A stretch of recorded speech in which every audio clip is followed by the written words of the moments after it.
지난 시간에 말씀드린 것처럼 시편 7편은 베냐민 사람 구스가 한 말에 의해서 다윗이 하나님께 기도하고 찬양하고 또 영광 돌리는 그런 내용의 말씀들을 우리가 살펴보았습니다. 계속해서 그 내용들을 우리가 보게 될 텐데요.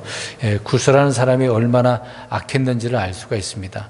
또 다윗을 핍박하는 자들이 원수들이 주변에 얼마나 많았는지를 알 수가 있죠.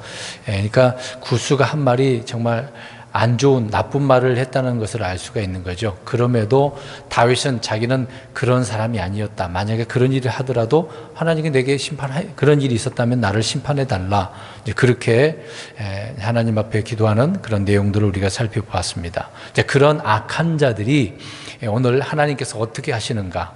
그러니까 비록 물론 악하다 하더라도 하나님께 돌아오면 되는데 그렇지 않은 회개하지 않는 자들을 하나님께서 심판하시는 내용의 말씀들을 오늘 시편 7편 10절에서 마지막 17절까지 내용을 통해서 우리가 살펴볼 수가 있습니다. 그러니까 우리가 쉽게 이 말씀을 이해하려면 우리나라 속담처럼 콩 심은 데 콩 난다. 흔히 말하는 것처럼 뿌린 대로 거둔다. 그런 내용의 말씀들을 오늘 우리가 생각해 볼 수가 있는 것입니다. 말씀드린 것처럼 시편 7편은 다윗이 주께 자기를 핍박하는 자들에 대한 주님의 그 심판을 기도하고 있는 거죠. 그래서 하나님 앞에 이러한 자들을 심판해 달라 요구하고 있는 내용입니다. 그렇지만 주께서는 주의 원수들, 복음의 원수들, 의의 원수들을 심판하시긴 하지만 말씀드린 것처럼 돌아오는 자들은 어떻게 해주시겠다는 겁니까? 용서해 주신다 그 얘기죠. 특히 이제 주님께서는 이스라엘 백성들을 대적하고 핍박한 자들을 원수로 그렇게 삼고 있습니다. 그러니까 이 원수들을 하나님께서 반드시 심판한다라고 하는 내용이 담겨져 있죠. 또 더 나아가서 오늘날 신약 교회, 하나님은 교회를 대적하고 핍박하는 그런 그 누구든지 반드시 심판하신다는 것도 알 수가 있습니다. 그러니까 하나님께서는 자신이 사랑하시는 백성, 그런 자를 늘 지켜주시고 보호하신다는 것을 알 수가 있습니다. 또 사랑하는 자를 건드리면 하나님이 가만두지 않는다는 거죠. 그러니까 흔히 우리가 부모님들 경험하시듯이 내 자식을 누가 건드면 가만둘 수는 없잖아요. 과거에는 어떻게 우리가 그냥 지날 수 있었겠습니까? 지금은 말 한마디 잘못하면 그게 또 구설수에 올라갈 수도 있지만 아무튼 자기 자식을 건드리면 어느 부모가 가만히 있겠습니까? 그런 것처럼 하나님께서 자기 백성, 자기 자녀를 건드리는 원수들을 가만두지 않는다. 곧 심판하신다라고 하는 내용의 말씀인 것입니다. 그러니까 하나님은 원수들, 사악한 자들, 죄인들을 멸망시키는 것을 물론 기뻐하는 분은 아니죠. 무조건 기분 나빠, 너도 죽어. 그런 분은 아니란 말입니다. 물론 그렇다고 해서 그들이 죄를 짓고 불법을 행하는데 그걸 용납하는 분은 아니잖아요. 그런 잘못한 것을 회개하고 돌아오기를 바라고 계시는 거죠. 성경에 보면은 이제 유다서와 베드로서도 나오지만 범죄한 그 천사들을 아끼지 아니했다. 옛 세상을 아끼지 아니했다. 그렇게 이야기합니다. 자신이 만든 그 이 세상이라 하더라도 타락하면 어둠으로 사로잡히면 하나님께서 반드시 심판하신 그런 내용을 우리가 볼 수가 있는 거죠. 그런 것처럼 사악한 자들에 대해서도 하나님은 지체하지 않으시고 심판하신다. 물론 때를 기다리는 부분도 있지만 당장 심판할 자는 심판하시겠죠. 아무튼 사악한 자들에게도 길을 열어주시고 계신 긍휼의 하나님을 우리가 볼 수가 있습니다. 이사야 55장 7절에도 돌이키면 용서 주겠다라고 말씀을 하고 있는 것입니다. 그러니까 주님께로 돌이키는 것이 회개라고 하는 거죠. 우리 이제 한자가 그렇잖아요. 다시 돌이키는 거, 돌아오는 거를 회개라고 하지 않습니까? 성경이 회개라고 명령하는 것은 그것이 그가 살 길이기 때문에 그렇습니다. 예나 지금이나 회개하고 주님께로 돌아가는 것은 당연한 거죠. 그런데 회개하지 않는다는 것이 문제입니다. 회개하고 돌이키면 주님께서 심판을 돌이키신다라고 에스겔서 18장 30절의 말씀을 하고 있는 겁니다. 그러니까 회개하기만 하면 그러니까 지금은 본질상 진노의 자녀잖아요. 머리 위에 있지 않습니까? 이제 회개하고 주님께 돌아오면 그것이 없어지는 거죠. 죄에 대한 심판이 사라지게 된다, 그 얘기인 것입니다. 우리 그리스도인들은 행위에 대한 심판이지만 이건 죄에 대한 심판은 아니잖아요. 그러니까 주님의 심판을 피하고 긍휼을 입으려면 어떻게 해야 된다는 얘기죠? 돌아오는 거죠. 회개하고 주님께 돌아가는 거다. 반대로 돌아서지 않는다면 심판을 받아서 멸망받는다는 것을 알 수가 있는 거죠. 누가복음 13장 3절과 5절의 말씀을 하고 있는데, 아무튼 주님께 돌이켜야 된다는 것은 우리가 분명한 것입니다. 10절을 오늘 보겠습니다. 10절에 보니까 마음이 올바른 자들에 대한 이야기를 하고 있네요. 그런 자들에게 하나님께서는 어떤 분이라고 이야기합니까? 구원하신 하나님이신데 방벽이 되신다고 이야기하고 있는 거죠. 다윗은 수많은 대적과 원수들이 있었습니다마는, 그러나 그들을 두려워하지 않았고 그때마다 주님을 찾아요. 사람에게 나아가는 게 아니라 다윗은 하나님께 나아간 사람이었습니다. 그래서 주님을 늘 찾고 구했다는 것을 알 수가 있습니다. 또 다윗에게는 확실한 그 방패가 하나님이었다는 거죠. 방벽, 방패, 구원의 방패가 되신, 요새가 되시는 하나님이 있었다라고 하는 것입니다. 방벽이라고 하는 것은 흔히 방패는 뭐 실드지만 방벽은 디펜스라고 하는 거죠. 보호막이 되는 거죠. 방어, 수비하는 그런 의미의 단어를 우리가 볼 수 있습니다. 그러니까 마귀가 불화살을 쏘는 그런 공격자이지 않습니까? 또 마귀는 삼킬 자를 찾아서 두루도는 사자처럼 늘 공격하려고 잡아먹으려고 하고 있는 것을 보게 되어지죠. 그런 공격자, 이런 마귀를 상대로 우리가 싸우려면은 강력한 방패가 있어야 돼요. 그래서 마귀는 불화살을 쏠 때 우리는 뭘로 막죠? 에베소서 6장에 나오고 있는 것처럼 믿음의 방패, 불화살을 믿음의 방패로 막는 것입니다. 그러니까 강력한 방패가, 오늘 다윗은 누구라고 이야기합니까? 하나님이라고 10절 말씀에 언급을 하고 있는 거죠. 민수기 14장 9절에도 주님께서는 방어자, 방패자가 되신다고 이야기를 하고 있습니다. 우리 이제 여호수아서도 보면은 갈렙이 한 말이 있는 것을 보게 되어지죠. 가나안 땅의 거인들 거주하고 있는 그런 자들 두려워하지 말라. 그 이유가 뭡니까? 주께서 우리의 방벽이시다, 방어자이시다라고 해서 갈렙이 나가서 무찌르지 않습니까? 그래서 그 땅을 차지하게 되어지죠. 그래서 주님께서는 우리의 보호자시고 지키시는 분이라는 것을 강력하게 오늘 다윗은 우리에게 말씀을 해주고 있는 겁니다. 그러니까 우리가 두려워할 것은 없어요. 뭐 당장 내가 죽어도 우리는 어떻습니까? 살아나니까요. 부활. 그 믿음이 있으니까 우리는 두려워하는 게 없는 거죠. 우리는 죽음도 두려워하지 않습니다. 그런데 그리스도인들이 죽음을 두려워하는 경우가 많이 있는데, 그래서는 안 되죠. 우리는 그런 것들을 뛰어넘어야 됩니다. 다윗은 비록 도망자 신세일 때도 주님께서 자신의 방패와 방벽이 되신다고 늘 믿고 고백을 하고 있는 것을 보게 되어집니다. 하나님이 나의 방패시고 방벽이라고 한다면 원수의 칼이나 활을 전혀 두려워하지 않죠. 때로는 원수가 사냥꾼처럼 그물을 놓던가 함정을 놓던가 여러 가지 그 장애물을 두지 않겠습니까? 이제 그런 것도 두려워하지 않는다는 거죠. 그러니까 주님의 방벽은 그 어떤 세력도 뚫을 수 없는 거죠. 놀랍지 않습니까? 하나님은 가지고 계신 무기가 어떤 것을 뚫고 어떤 것도 다 막는 우리 하나님이죠. 근데 하나님은 모순이 없잖아요. 세상은 단어가 모순, 창과 방패잖아요. 말도 안 되는 거지만 세상은 그렇게 씁니다. 하나님은 정말 그 참이시기 때문에 그렇습니다. 다윗은 자신의 안전을 확실히 보증해주는 방패고 방벽이신 하나님을 신뢰하고 노래하고 있는 것을 보게 되어집니다. 계속해서 10절 보십시오. 여러분, 나를 구원하는 방패, 나를 지켜주는 방패, 이걸 생각해 보면 어떤 세상이 마술이나 요술로 되는 건 아니잖아요. 세상의 어떤 기술로, 돈으로도 되지 않습니까? 아까 우리 잠깐 이야기를 나누셨습니다만 천재지변의 사람들이 어떻습니까? 지금 비가 많이 내려서 아무것도 못해요. 아무리 준비를 잘해도 그게 쉽지는 않습니다. 참, 하나님께서 지금 이 정도는 아무것도 아니잖아요. 200mm, 300mm 내리는 거 아무것도 아니에요. 옛날 우리 노아 시대 때를 생각해 보세요. 어떻게 내렸습니까?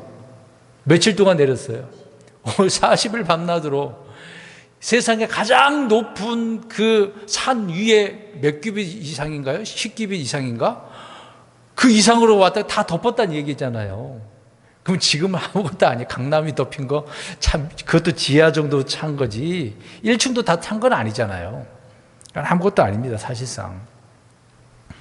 그런 것으로도 지킬 수 없는 거죠. 사람의 기술로는 안 된다, 그 얘기인 것입니다. 그러니까 나의 방벽은 하나님에게서 나는데, 하나님이 나의 구원이시고 도움이시고 안전이시고 힘이기 때문에 그 모든 것은 다 하나님에게서 난다라고 말씀을 하고 있는 겁니다. 그래서 하나님은 그런 방벽이 되시는데 누구에게라고 그랬어요? 10절에 마음이 올바른 자들, 곧바른 자들이라고 이야기하고 있는 겁니다. 근데 곧바른 자들만은 아니에요. 올바른 자들만이 아닙니다. 그들만 구원하는 게 아니라는 거죠. 처음에 이야기했던 것처럼 악한 자라도 하나님께 어떻게 하면, 돌아오면, 회개하면 용서해 주시는 분이라는 거죠. 하나님은 죄인들, 사악한 자들이라 할지라도 회개하고 복음을 믿으면 구원하시는 겁니다. 사실상 저와 여러분들도 죄인이었는데 주님을 믿어서 어떻게 됐습니까? 구원받았잖아요. 이제 죄에 대한 심판은 없지 않습니까? 얼마나 감사해요. 다윗은 마음이 순전한 자, 하나님 앞에 마음에 합당한 자였다는 것입니다. 바울도 신실한 자 아니었습니까? 욥은 또 곧바른 자라고, 올바른 자라고, 의로운 자라고 말씀하고 있잖아요. 하나님은 주를 두려워하고 신뢰하는 자를 그래서 구원하신다라고 말하고 있는 겁니다. 그래서 다윗은 고난 중에 이런 주님을 구하고 찾고 신뢰했다는 것이죠. 그래서 이런 올바른 자에게, 자신이 이제 하나님 앞에 올바른 거 아닙니까? 그래서 자기에게 이런 방벽이 되신 하나님을 찬양하고 있는 내용이 7편 10절의 말씀을 하고 있는 겁니다. 11절 보겠습니다. 그 하나님은 어떻게 판단하신다고 이야기하십니까? 공의로, 의로운 자를 공의로. 그러니까 하나님은 의로우신 재판장이라는 것을 말해주고 있는 거죠. 주님의 법은 판단의 법도이기 때문에 정확하잖아요. 저울에 달아놓으면 전혀 한쪽으로 치우치지 않는 하나님의 법 아니겠습니까? 근데 세상은 아무리 그래도 한쪽으로 치우치죠. 재판장이라 판사라 할지라도 안 치우치겠습니까? 제대로 된 판단을 할 수가 없죠. 주님은 의로운 자를 판단하시고 사악한 자를 심판하시는 분인 것을 알 수가 있습니다. 근데 우리나라 말로는 판단, 재판, 심판 그렇게 나눠서 설명을 하지만 영어로는 judge라고 하는 단어인데 그냥 다 통일하고 있는 것이죠. 단지 우리나라 말로는 이제 그 상황에 따라, 문맥에 따라 좀 번역을 그렇게 한 부분이 있습니다. 하나님은 의로운 자를 판단하신다라고 하는 말씀은 그가 의로운 자가 당하는 고난과 핍박과 모욕과 수치와 피해는 물론이고 그가 행하는 어떤 선한 일이나 의로운 그런 일이나 또 마음의 생각과 상상까지 다 판단하시고 때로는 보상해 주시고 그렇게 하신다라는 것을 말하고 있는 것입니다. 근데 사람들은 이 세상을 어떻게 판단합니까? 눈으로 보이는 외모로 판단을 하잖아요. 근데 하나님은 그렇게 하지는 않죠.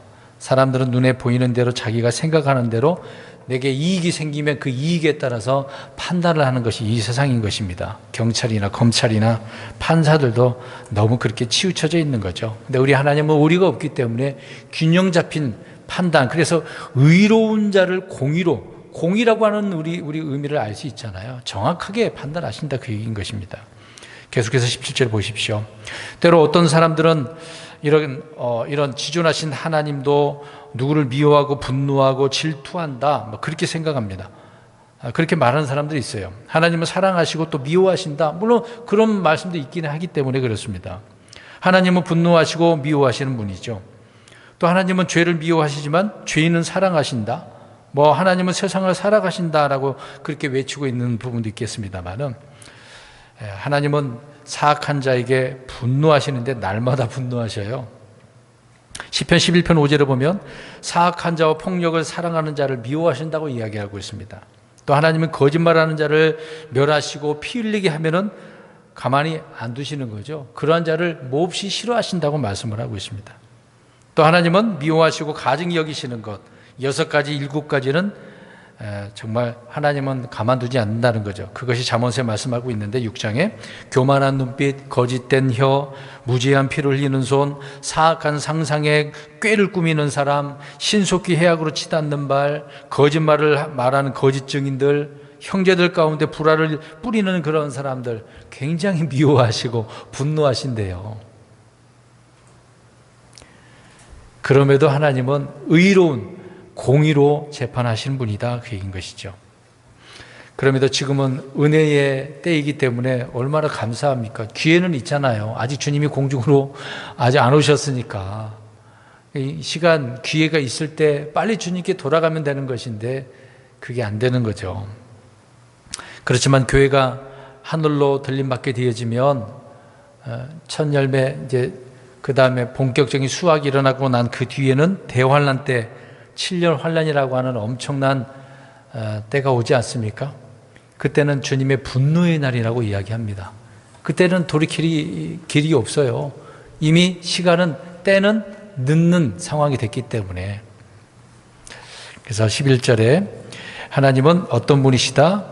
의로운 자를 공의로 판단하는 분이시다. 사악한 자에게는 날마다 어떻게 하시는 분이다? 분노하시는 분이다 라고 말씀하고 있습니다. 12절을 보십시오. 그래서 아까 말씀드린 것처럼 돌아서지 아니하면 그 내용이 나오는 거죠. 돌아서야 된다, 회개해야 된다, 그 얘기를 말하고 있는 겁니다.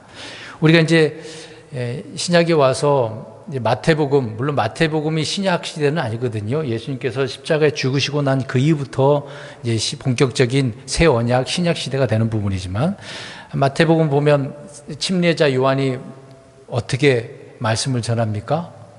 왕국을 선포하는데 뭐부터 하라 그래요? 회개하라. 예.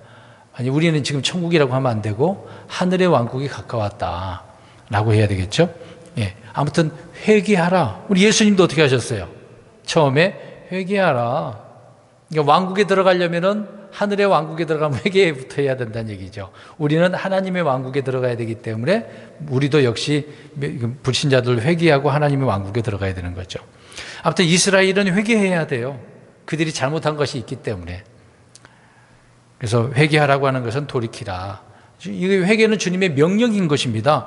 해도 되고 안 해도 되는 게 아니라 명령이에요, 명령. 근데 사람들은 안 해도 된다고 생각을 해요. 안 하고 예수님을 믿는다? 아니에요. 그럴 수는 없어요. 반드시 죄에 대한 회개는 있는 거거든요. 이스라엘도 마찬가지인 것처럼. 주께서도 뜻을 돌이키는 부분도 있으신데, 사람이 회개하면 내리려는 그런 재앙도 돌이키시는 거잖아요. 그러니까 하나님도 이렇게 돌이키신다는데 사악한 자가 회개를 안 하네? 돌이키지 않네? 그러면 어떻게 되겠습니까? 돌이키지 않으면 심판받아서 멸망당해야죠. 하나님이 어떤 분인지를 모르니까 얼마나 악하면 그러겠어요. 지금 죽기 일보 직전인데도 돌이키지 않는 사람 얼마나 많았겠어요. 물뱀에 물렸는데, 그들이 잘못했는데 노뱀은 쳐다보기만 하면 살아난다고 하잖아요. 근데 어떤 사람은, 물론 내용이 안 나오지만, 그거 쳐다봐서 뭐 한다고. 지금 시대도 그렇잖아요. 예수님께서 그 말씀을 가지고 노뱀이 들린 것처럼 자신이 들려야 된다고 하는데, 들리신 예수님, 십자가에 들리신 예수님은 어떻게 해야 돼요?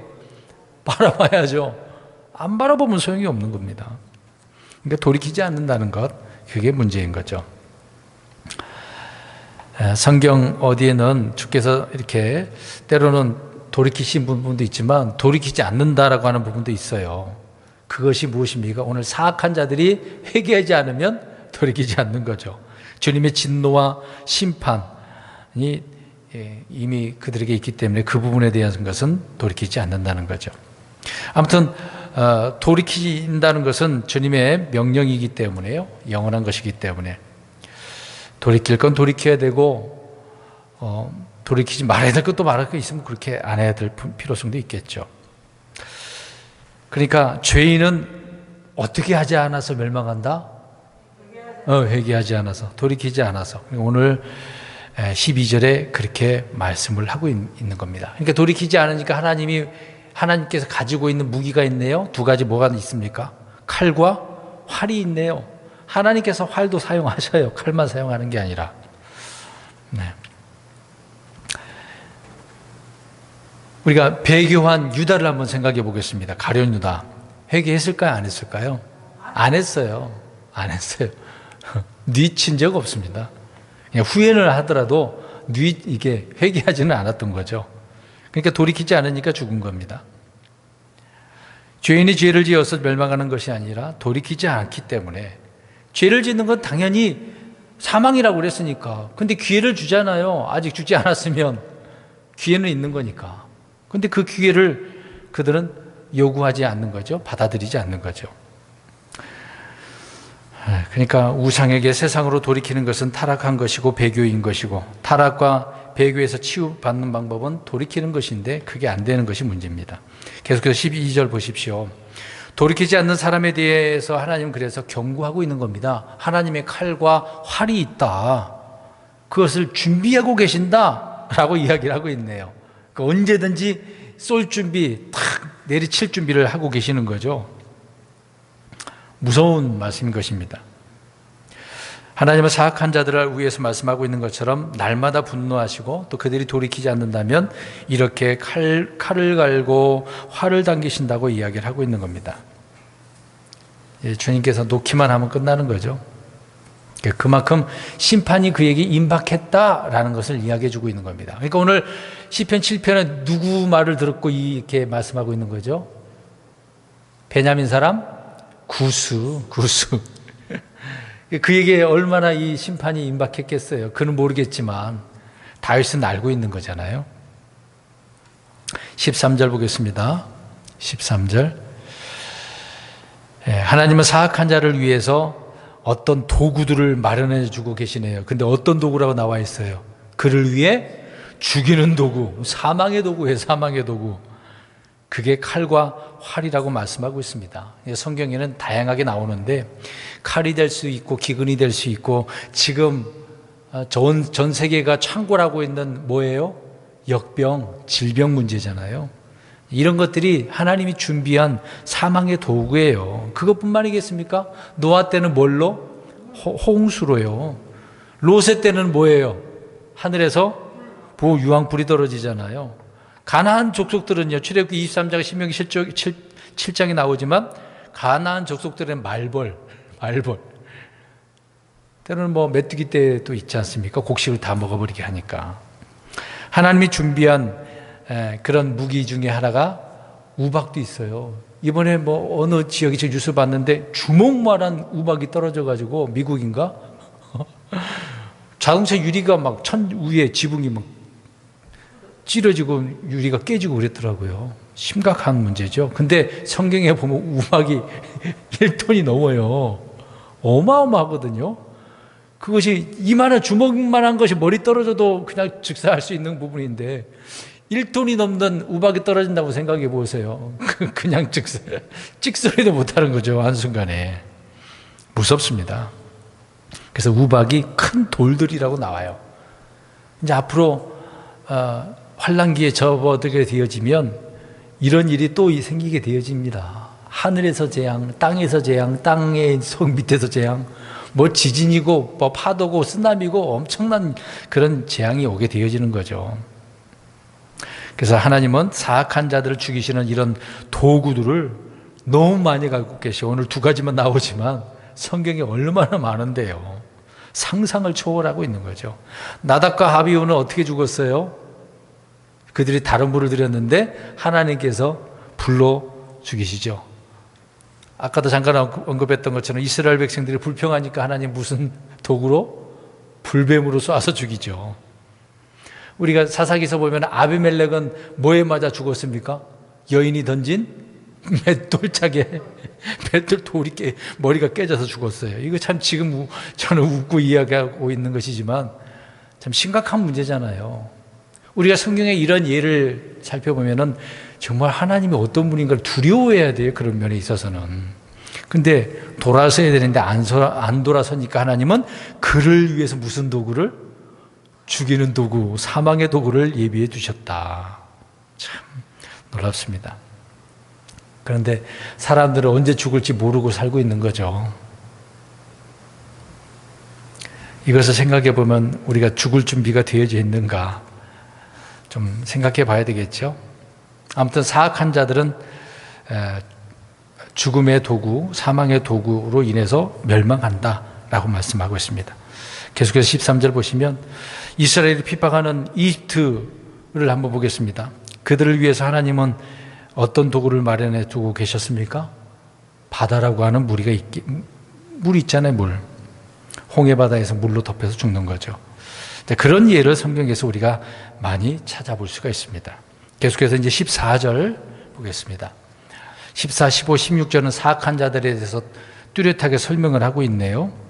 자, 그가 불법으로 산통을 겪으며 라고 하는 말이 좀 여기에 이제 예언적인 부분이 있습니다. 16절까지 이제 그런 부분을 우리가 살펴보게 되는데 그가 누굴까요? 그가. 사악한 자를 말하는 거죠. 그러면 사악한 자는 누구예요? 지금 지칭을 하고 있는 것이지만 구수지만 더 나아가서는 크게는 사탄이죠. 예. 크게는 사탄. 왜 그러냐면 에베소 6장에도 그 사악한 자가 사탄이라고 언급을 하고 있습니다. 요한 1서에도 요한 1서 2장 13, 14절에도 너희가 그 사악한 자를 이겼기 때문이라고 말씀하고 있는 것처럼 그 사악한 자는 사탄을 말하고 있는 거죠. 마귀를 말하고 있는 겁니다. 근데 본문에서 그가 불법으로 산통을 겪는다라고 이야기를 하고 있습니다. 그러니까 단순히 이 땅의 죄인들에 대한 부분을 언급하고 있는 게 아니에요. 근데 사악한 자들도 아이를 낳을 때는 뭐 신자들이나 별반 차이는 없습니다. 근데 더 큰 산통을 겪지 말아야 되는데 지금 어떻게 하고 있다고 이야기합니까? 산통을 겪는데 불법으로 산통을 겪는다라고 이야기를 하고 있네요. 그러면 이 부분을 좀 예언적인 부분이 되겠습니다만은, 자, 사악한 자, 이제 사탄을 언급하고 있는데 이 점을 우리가 보겠습니다. 하나님께서도 아들이 있어요, 없어요? 그 아들을 낳으셨잖아요. 예. 그분이 바로 우리 예수님이지 않습니까? 나중에 계시록 12장에도 보면 이스라엘도 한 산의 아이를 출산하잖아요. 이스라엘이 이스라엘을 낳는 겁니다.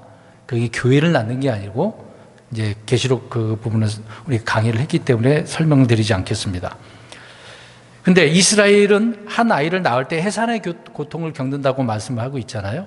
이제 그런 것처럼 사탄도 지금 한 아이를 낳네요. 잘 생각해 보세요. 마귀도 사탄도 아이를 낳는다? 놀라운 일이잖아요. 지금 오늘 14절에 그가 불법으로 산통을 겪는다고 하지 않습니까? 왜 산통이라고 언급을 하고 있네요? 산통. 뭐 하려고 하는 거죠? 산통은? 출산하려고 하는 거잖아요. 그러니까 사악한 자는 불법으로 산통을 겪으며 해악으로 수태해서 거짓을 낳는다고 이야기하고 있습니다. 그가 바로 우리가 알고 있는 예수님 때 예수님의 제자 중에 하나 누굽니까? 가룟 유다죠. 가룟 유다. 사탄이 낳은 아들이라고 여러 번 말씀을 드렸습니다. 그러니까 마귀가 육화된 사람, 예수님도 육신에 입고 오셨지 않습니까? 마귀도 그렇습니다. 하나님이 육신을 입고 사람이 되신 분, 경건한 신비로 불린 분이 우리 예수님이라고 한다면 마귀가 육화된 사람이 바로 가룟 유다라고 이야기합니다. 그가 불법의 신비라고 언급을 하고 있어요. 자, 예수님은 무슨 씨라고 그래서 창세기에? 여자의 씨. 그러면 가룟 유다는 무슨 씨예요? 불법 뱀의 씨잖아요. 왜 창세기에서 강의할 때 말씀드렸는데 잊어버리셨나 봐. 뱀의 씨라고요. 예수님은 하나님의 아들이고 마귀는 멸망의 아들이라고 예수님이 직접 얘기했잖아요. 멸망의 아들이라고. 그 멸망은 누군데요? 멸망이 사탄이라고 또 말씀하고 있지 않습니까? 그러니까 성경 여기저기 찾아보면 분명히 알 수가 있어요.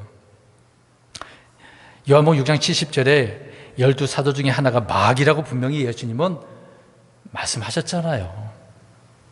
근데 이런 내용의 말씀들을 사람들은 무심코 넘어가는 경우가 있습니다. 정확히 우리가 알아야 되겠죠? 그러니까 가룟 유다는 마귀 들린 것이 아니라 뭐라고요? 마귀라고요. 멸망의 아들이었습니다. 가룟 유다가 뭐 잃어버린 자? 그건 아니죠. 예수님은 잃어버린 양을 찾으러 오셨다고 그랬잖아요. 또 예수님의 기도 내용에 보면 다른 자들은 다 지켰는데 누구만 안 지켰어요?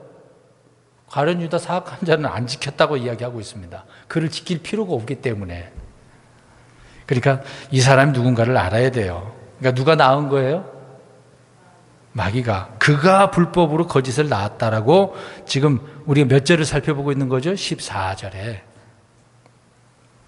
그러니까 이 구절은 마귀의 성육신을 예언하고 있는 말씀이다라고 하는 부분입니다. 그러니까 시편은 예수님만 말하고 있는 게 아니라 사탄도 언급하고 있는 것을 알 수가 있는 거죠. 요한복음 10장 10절에 마귀는 양들을 도둑질하고 죽이고 멸망시키러 왔다고 이야기합니다. 또 요한복음 8장 44절에 처음부터 살인자고 거짓의 아비라고 이야기하고 있죠.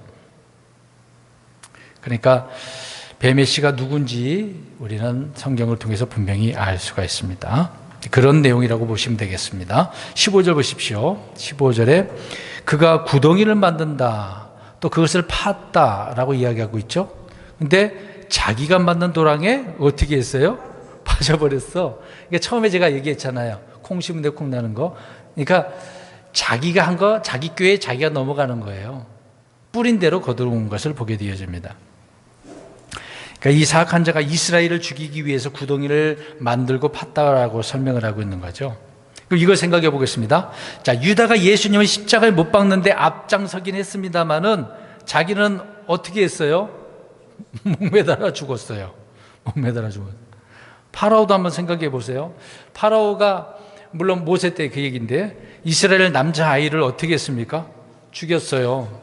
그래서 하나님은 나중에 이집트의 첫 태생을 10가지 제국 마지막 제하 중에 어떻게 했습니까? 첫 태생들을 사람뿐만 아니라 짐승까지도 다 죽여버리셨어요.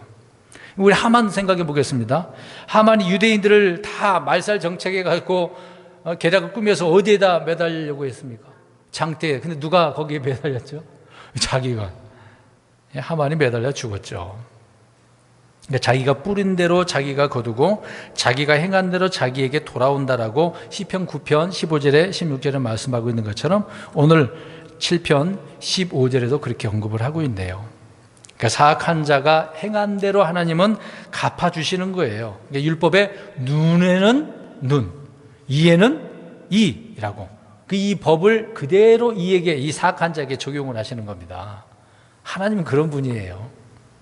이것이 바로 하나님의 공의, 하나님의 정말 공명정대한 판단의 심판이 그 법이 되는 거죠. 16절 보겠습니다. 그의 해악이 그의 머리로 되돌아온다. 자기에게 돌아왔다 그 얘기죠. 그 머리, 정수리 그 얘기를 하고 있는 겁니다. 그의 해악이 자신의 머리로 돌아온다는 것은 여자의 씨가 뱀의 머리를 부신다는 예언의 말씀을 어떻게 하는 겁니까? 성취하는 거잖아요. 그는 예수님의 발꿈치를 상하게 하지만 주님은 어떻게 해요? 뱀의 머리를 부수시는 거. 오늘 그 얘기를 하나의 또 예언의 말씀인 거죠. 가룟 유다는 죽을 때 나무에 목매달았다가 거꾸로 떨어졌습니다.